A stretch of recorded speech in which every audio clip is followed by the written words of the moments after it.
तो सास आई तो हमरा के घरे से निकाल दी। ओकरे नु घरवा बा, हमरा जाए के मन नहीं करत। हम सोच लाए रही कि 1 महीना रहम। ऐसे कैसे निकाल दीहन? तू हमरा पर भरोसा रखा ना। जैसे जैसे तारा के बतैले बनी नु वैसे ही बीमारी की एक्टिंग करी ह कि उ लोग के कोनो शौक ना होखे।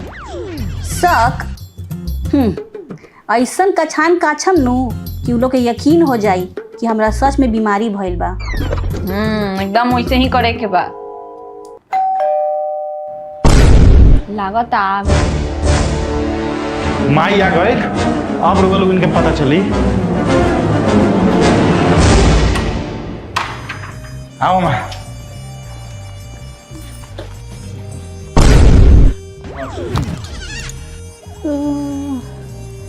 प्रणाम। खुश रहो, खुश रहो। प्रणाम मम्मी जी। खुश रहो। प्रणाम समधिनी जी। अच्छा कनिया, कदू शहर में डेंगू मच्छर नु फैलल बा, तो लेके आइल बनी कीट। है नु बड़का मच्छर बा, एकरे के मारो तनी। मम्मी जी मत मारी, हानि करी उनका। मत मारी, माई के बोला के बैठौले बरुआ, हमरा के कहतल कि मत आई मम्मी जी, गांव के हवा पानी खाई।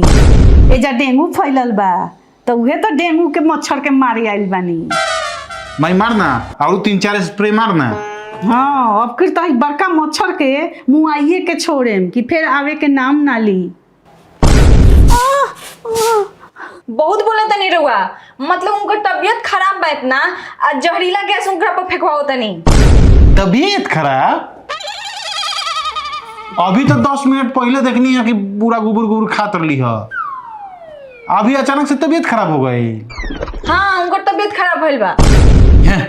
माई नटंकी चलता है, ये 1 महीना के सोच के जवा आई रही है, अब ते आ गइलिस त इनका जाए के पड़ी, यही ला सब नटंकी करता लोग दोनों माई बेटी मिलके। रहे दो बेटी, झगड़ा मत करो। हम भले रास्ता में मर जाम, लेकिन हम चल जाम अपना घरे। तो चुप रहा ना, देखा तनी तारा के भेजता। तो हमू देखा तनी कि कैसे नहीं खिजात। हाँ, जेकरा बेरी फोन लगावे के बाद लगा ली। मेहरारू के चल गईला पे प्याजो छिले के पड़ जाला। अरे दामाद जी का फोन। हेलो। हाँ ससुर जी प्रणाम। खुश रही खुश रही। ये का तमाशा लगा दिले बने लोग हमरा घर में, बताई तो कौन भले आदमी के यहाँ सास आके 1-1 महीना रहेले? ऐसे काहे बोला तनी? वो तो हम उनका के ऐसे भेजनी कि वो हमरा से कहली कि बबनी की तबीयत खराब बा, जाए के बाद सेवा करे। मतलब खाली झूठ के पुलिंदे बने लू का तू लोग दोनों माई बेटी? दे है ना फोन। हेलो। हाँ पापा, मम्मी के तबीयत खराब हो गई बा, डेंगू हो गई बा उनकरा, 1 महीना बाद जइहन। डेंगू कैसे हो गई? तब तो ये बीमारी के गांव में इलाज ना हो पाई। बेटी तू उनका के अपने भी रखा 1 महीना, जब वो ठीक हो जाइहन तब उनका के भेजिए। हाँ, दामाद जी से बात करावा हमार। हाँ ले बतियाई। हाँ ए दामाद जी, हमार विनती बा रउआ से कि बेचारी के ठीक होके तक अपने भी रखी। ठीक बा। ठीक बा, ठीक बा। का कहला हूँ?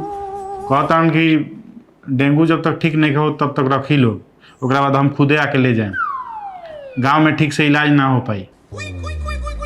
ठीक बा।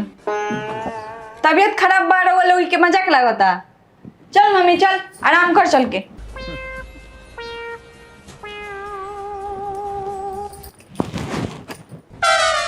माई कुछ हो जाए, ये बीमारी के नाटक के हम भंडा फोड़िए करें। तो देख। हाँ डॉक्टर साहब,